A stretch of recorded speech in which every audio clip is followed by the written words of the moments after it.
The US Open is here, and I'm so excited that Grand Slam tennis is back. It's been a while since Wimbledon, but the US Open is here, and we finally have another tennis Grand Slam. I say finally like it wasn't 6 weeks ago, but it feels like it was much longer than that. And it also means that Novak Djokovic is back on the tennis stage. He has completely changed his schedule and the way that he schedules matches now that he's a little bit older. He played at Roland Garros, then he went straight to Wimbledon, no grass court warm-up, and then went straight to the US Open, no hard court warm-up. Doesn't play, at Queens or at Eastbourne or any of those, and doesn't play in Cincinnati or Canada, which have both extended to being longer, which is a whole nother issue that I'll get to. Both those tournaments were duds, in my opinion, because they've messed up the scheduling big time.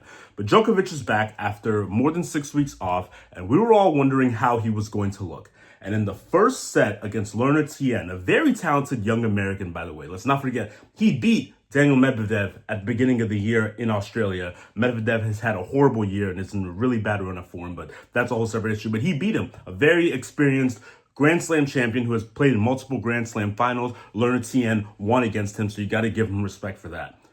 But in the first set, Djokovic took him apart. You could tell that the matchup and the aura, the vibe, the lights of Arthur Ashe were a little bit too much for Tien at that particular time, and he was probably mesmerized by playing against a guy like Novak, and Novak just picked him apart. There was nothing that Tien was showing that impressed me. Several double faults. He had 7 for the entire match. Novak had 4 himself, but in the first set, Novak served brilliantly. It was accurate. It was on point. He knew what he was doing. He was very accurate. He was not hitting many unforced errors. Novak played an extremely good first set.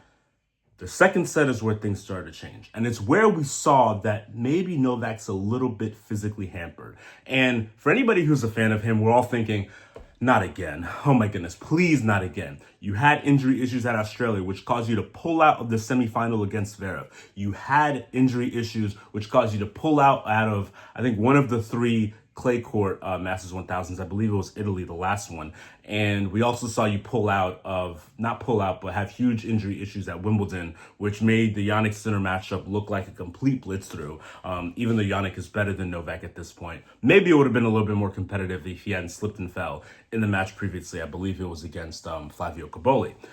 But I was hoping that we would at least see one Djokovic slam where he wasn't clearly hampered by physical issues. We saw that at Roland Garros. And I actually think at the slams, he played his best tennis this year at Roland Garros, which he was really good at the entire tournament.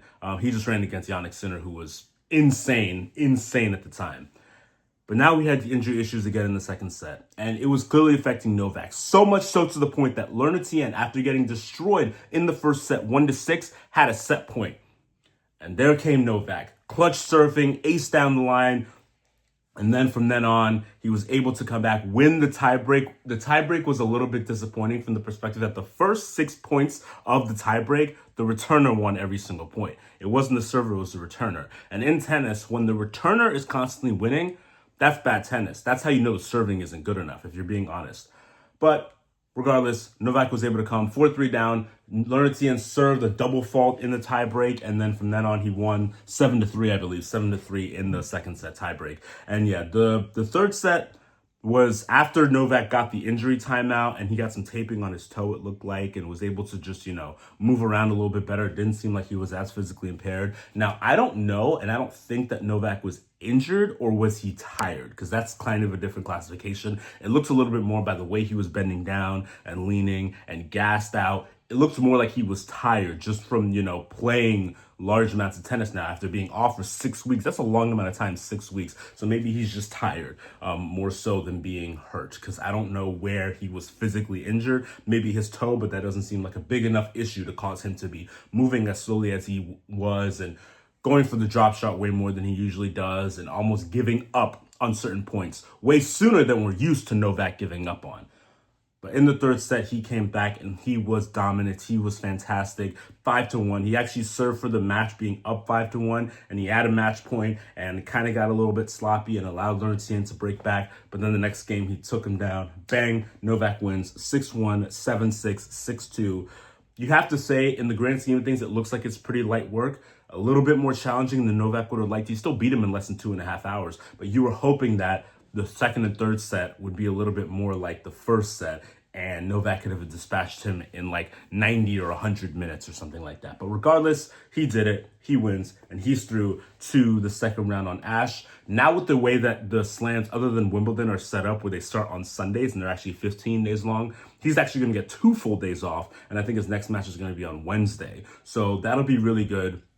He's definitely earned the rest. He's going to use that for sure. And hopefully his fitness just comes back and he's able to use that well into a great scale and get back into it. We have no clue who he's playing next. Like there's no way to possibly know because it's still so early in the match. But it looked like he had a very tough draw in his quarter. You know, a Menchik, who actually beat him in the final in Miami, is in his quarter. So is Taylor Fritz, who's also in his quarter, who was the finalist at the U.S. Open last year. And we know how good Taylor Fritz is. I don't even need to go on about that. So he looks like he has a very difficult quarter. Djokovic has now dropped to 7 in the world. So that means that the quarter that he plays in and the matchups that he has are going to be just a little bit tougher. He's been 6 for a lot of the year. And when you're 6, it's a little bit simpler. That's where he was at the French and at Wimbledon. When you're 7, you're going to play against a really good guy early. He was 7 at the Australian Open in ranking, and that's why he played Carlos in the quarterfinals. Not even the semifinals, the quarterfinals he played Carlos. When you drop a little bit lower, you're going to face an especially better player earlier on in the tournament than you would when you're like 1 or something. That's how Jannik Sinner, for instance, you're like, all right, he's playing against a nobody, mid-level okay player, nobody, Carlos in the final. And you're like, whoa, how did that happen? That's what happens when you're number 1 player in the world. But Novak, he's back. Regardless, that's it. And every time we watch Novak play now, it's less of a commentary on how he played on that particular match and what this means for the larger scale of his career. Obviously, the only thing that matters to Novak from a tennis perspective is winning a 25th major. He's even said he doesn't care about his ranking anymore. He doesn't care about some of these auxiliary tournaments, the 1000s, the 500s. He plays less and less tennis. I think coming into this match, he had only played 35 matches the entire year.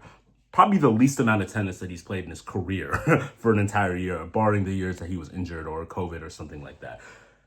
The slams are it because players are defined most of all by the amount of slams that they win. Not the 1000s that he won, which he has the most ever. Not the total titles that he's won, which he already has 100 of. Not how many times he can sweep through things and, win all Masters, which he's done twice over in the Olympics and the ATP finals. All those are great. But the number one thing that players are defined by is how many slams that they win. The number one number that is associated with Djokovic is 24. That's why he put 24 in his shoes, not just for this tournament, but for multiple tournaments, because he'll be defined by the amount of slams that he wins.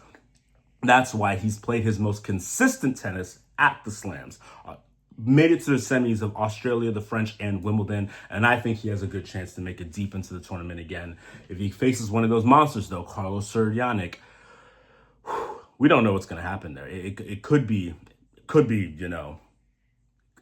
a early goodbye for Novak, which you don't want to see, of course, from a great player. But regardless, Novak's through, and he will have a lot to take from this from a technical standpoint as well. I thought he played fantastically in the first set, but even with the fatigue, maybe there was some errors that he could have not done in the second and third sets if he was better off.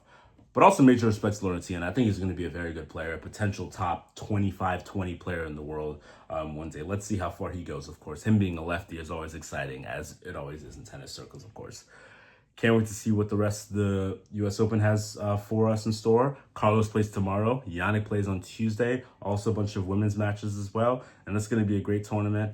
Novak Djokovic is here. He wins on Arthur Ashe. And who knows how far he can go. Only he knows. And it could be all the way.